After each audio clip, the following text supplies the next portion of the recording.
आज उत्तराखंड के मुख्यमंत्री पुष्कर सिंह धामी के जन्मदिन के अवसर पर तमाम दिग्गज नेताओं ने उन्हें जन्मदिन की बधाई संदेश भेजा। लेकिन सीएम धामी आपदा प्रभावित लोगों की सहायता के साथ सादगी से मनाएंगे अपना जन्मदिन। उत्तराखंड के मुख्यमंत्री पुष्कर सिंह धामी के जन्मदिन के मौके पर यूपी के सीएम योगी आदित्यनाथ ने उन्हें जन्मदिन की शुभकामनाएं देते हुए ट्वीट किया। ट्वीट करते हुए सीएम योगी ने लिखा कि पावन देवभूमि उत्तराखंड के माननीय मुख्यमंत्री पुष्कर सिंह धामी जी को जन्मदिन की हार्दिक बधाई। आपको उत्तम स्वास्थ्य, सुदीर्घ एवं सुयशपूर्ण जीवन की प्राप्ति हो। यूपी के बरेली में बॉलीवुड एक्ट्रेस दिशा पाटनी के घर पर फायरिंग के आरोपी अभी तक पुलिस की पहुंच से दूर हैं। इस बीच सूबे के मुखिया योगी आदित्यनाथ ने एक्ट्रेस के पिता और पूर्व पुलिस ऑफिसर जगदीश सिंह पाटनी से फोन पर बात की। रिटायर्ड पुलिस अधिकारी जगदीश सिंह पाटनी ने मीडिया से बातचीत में सीएम योगी से बात होने की पुष्टि की। सीएम योगी ने अपराधियों को पाताल से भी खोज लाने का आश्वासन देते हुए सुरक्षा का भरोसा दिलाया। हाँ, देर रात माननीय मुख्यमंत्री जी का मेरे टेलीफोन पे फोन आया था और उन्होंने हम पूरे मेरे पीड़ित परिवार को सांत्वना दी है और विशेष रूप से उन्होंने कहा है कि पूरा प्रदेश आपके साथ है और आपकी सुरक्षा में कोई कोताही नहीं बरती जाएगी। खबर गाजियाबाद से है, जहां मशहूर हरियाणवी एक्टर उत्तम कुमार को पुलिस ने रेप केस में गिरफ्तार कर लिया। पीड़ित की शिकायत पर कार्रवाई करते हुए गाजियाबाद पुलिस ने आरोपी को अमरोहा के फार्म हाउस से दबोचा। आरोप है कि पीड़ित ने 2020 में उत्तम कुमार के साथ एक हरियाणवी एल्बम में काम किया था। उसी दौरान जान पहचान के बाद वे लगातार उसका शारीरिक शोषण करता रहा। महिला ने यह भी आरोप लगाया कि आरोपी ने उसके साथ जाति सूचक शब्दों का इस्तेमाल किया। मामले में शालीमार गार्डन थाने में मुकदमा दर्ज है। गंभीर बात यह रही कि न्याय न मिलने से पीड़ित ने लखनऊ में आत्मदाह तक का प्रयास किया। इसके बाद उत्तम कुमार की गिरफ्तारी की मांग को लेकर प्रदर्शन भी हुई। थाना क्षेत्र शालीमार गार्डन पे एक युवती के द्वारा एक व्यक्ति उत्तम कुमार पर दुष्कर्म का आरोप लगाते हुए एक तहरीर दी गई थी, जिसपे तत्काल ही सुसंगत धाराओं में थाना शालीमार गार्डन पर अभियोग पंजीकृत किया गया था। उक्त अभियोग की विवेचना के क्रम में आज थाना शालीमार गार्डन की पुलिस टीम के द्वारा उत्तम कुमार को हिरासत में ले लिया गया है। इस पूरे प्रकरण में पूछताछ तथा साक्ष्यों के आधार पर अग्रिम वैधानिक कार्रवाई सुनिश्चित की जा रही है।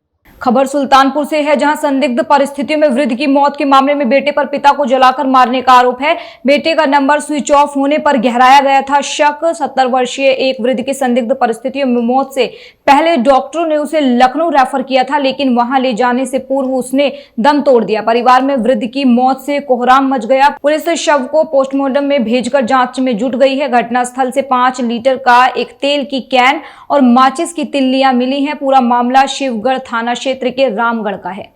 खबर कन्नौज से है, जहां आलू की कम कीमत और खाद कालाबाजारी को लेकर प्रदर्शन देखा गया। अखिलेश यादव के आह्वान पर सपा ने कलेक्ट्रेट में प्रदर्शन किया। पार्टी कार्यालय से जुलूस निकालकर कलेक्ट्रेट पहुंचे सपा नेता, जिसके बाद राष्ट्रपति को संबोधित ज्ञापन डीएम को सौंपा। किसानों को आलू के सही दाम दिलवाने की मांग की गई। खाद कालाबाजारी पर अंकुश लगा दोषियों पर कार्रवाई की भी मांग की गई। सपा नेत्री शशिमा सिंह दोहरे ने अपने खून से राष्ट्रपति को पत्र लिखकर भेजा। सपा नेता बोले, जल्द दूर न हुई समस्या तो सड़क पर उतरेगी पार्टी।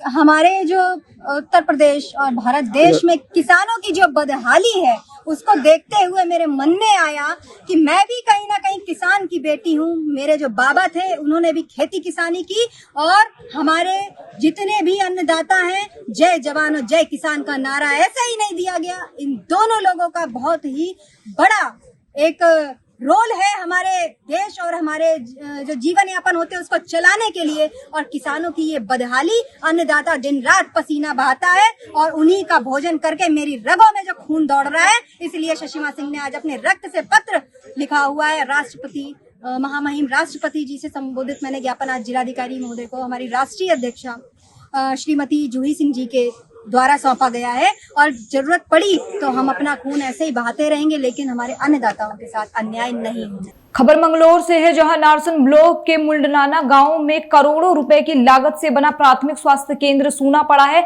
यहां पर एक फार्मासिस्ट की तैनाती है, पर वो भी अपना रजिस्टर घर पर ही बैठकर मेंटेन करते हैं। मीडिया की टीम जब इस स्वास्थ्य केंद्र पर पहुंची तो ये पूरी तरह से बंद पड़ा हुआ था। यहाँ पर कोई चिकित्सा तो क्या परिंदा भी नहीं दिखाई दिया। इस मामले में जब स्थानीय लोगों से जानना चाहा तो उनका कहना था कि यहाँ पर कोई डॉक्टर नहीं मिलता। एसीएम अनिल वर्मा से इस मामले में शिकायत की गई तो वह भी कोई संतोषजनक जवाब नहीं दे पाए। उनका कहना है कि वो हर रोज यहाँ आते हैं, पर एक दिन नहीं आए, उस दिन की उनकी सैलरी काटूंगा। ये गांव मुंडलाना है जी, और ये जो स्वास्थ्य केंद्र है ये कभी कभार खुलता है।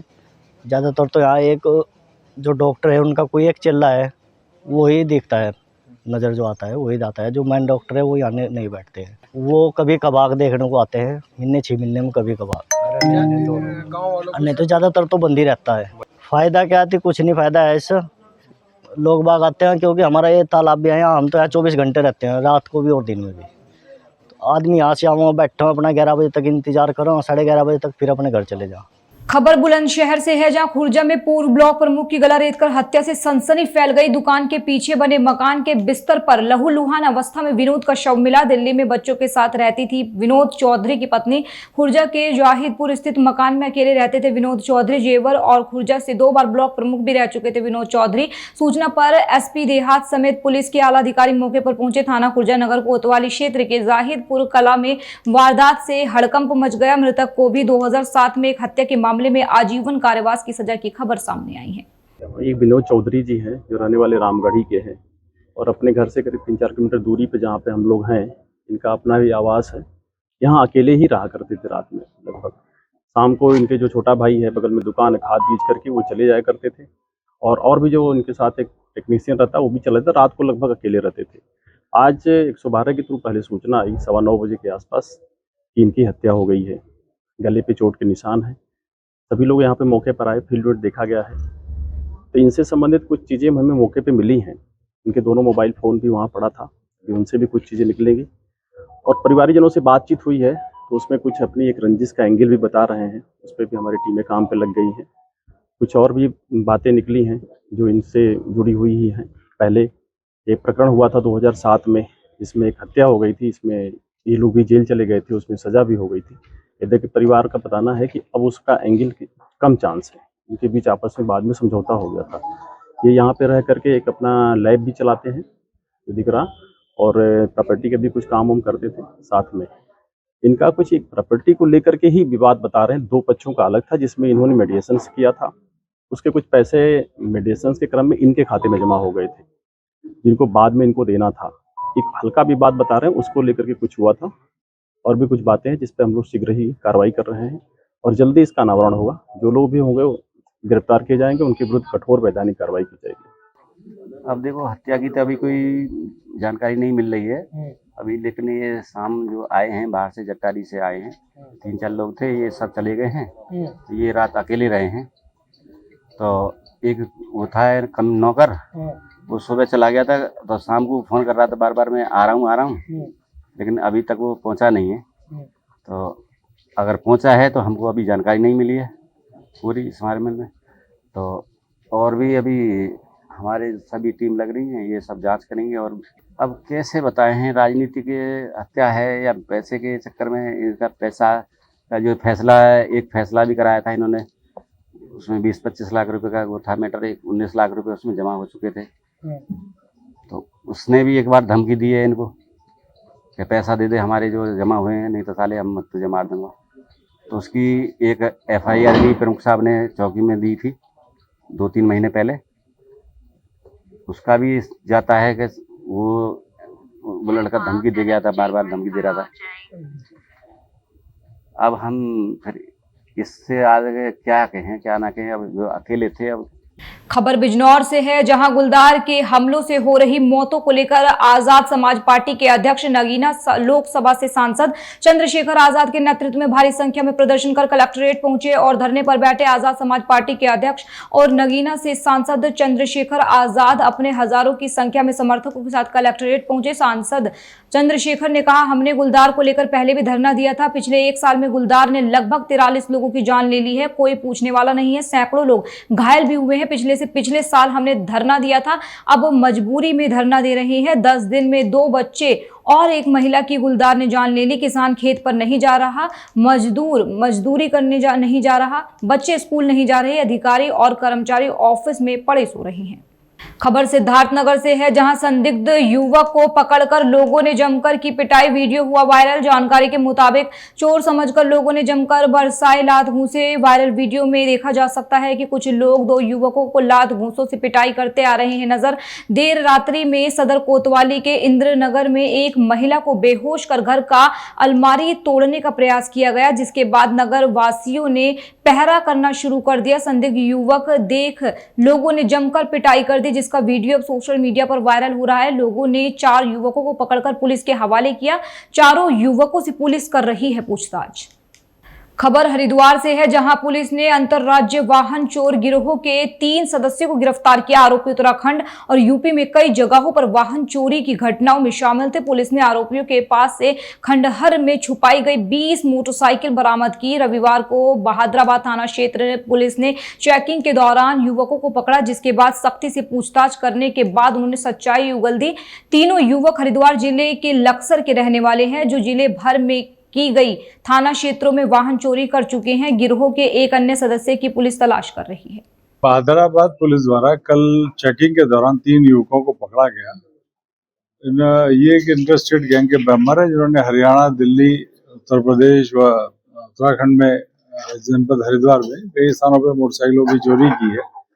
जिस मोटरसाइकिल पे इनको चेकिंग के दौरान रोककर पकड़ा गया था, वो मोटरसाइकिल भी थाना बहादुराबाद से ही चोरी की गई थी।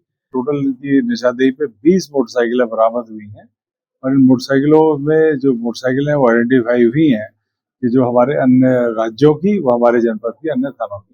खबर हरिद्वार से है, जहां पूर्व कैबिनेट मंत्री स्वामी यतीश्वरानंद को भाजपा की प्रदेश टीम में जगह मिली है। संगठन में स्वामी यतीश्वरानंद का कद बढ़ने पर कार्यकर्ता और स्थानीय लोग स्वामी यतीश्वरानंद को बधाई देने के लिए पहुंच रहे हैं। हरिद्वार स्थित वेद मंदिर आश्रम में स्वामी को बधाई देने वालों का तांता लगा हुआ है। नई जिम्मेदारी मिलने से उत्साहित स्वामी यतीश्वरानंद का कहना है कि पार्टी संगठन ने उन्हें जो जिम्मेदारी दी है वे उसे बखूबी निभाएंगे। उन्होंने प्रदेश कार्यकारिणी में शामिल अन्य नेताओं और कार्यकर्ताओं को भी शुभकामनाएं दी।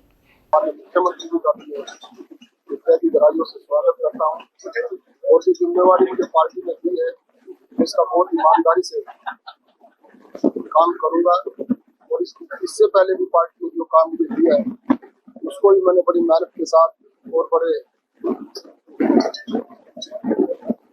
कार्यकर्ताओं को साथ लेकर वो काम करने की पूरी कोशिश की है। जो हमारी प्रदेश के अंदर टीम बनी है, वास्तव में बहुत अच्छे कार्यकर्ता उसमें पार्टी ने एडजस्ट किया है। इसमें कोई दुराई की बात नहीं, मुझे गांव के लोग और कार्यकर्ता बहुत पसंद करते हैं। कल जब से सूचना मिली है कार्यकर्ताओं की, लगातार रात भी 12 बजे तक फोन आते हैं, सुबह भी कार्यकर्ताओं का तांता यहाँ पर लगा हुआ है।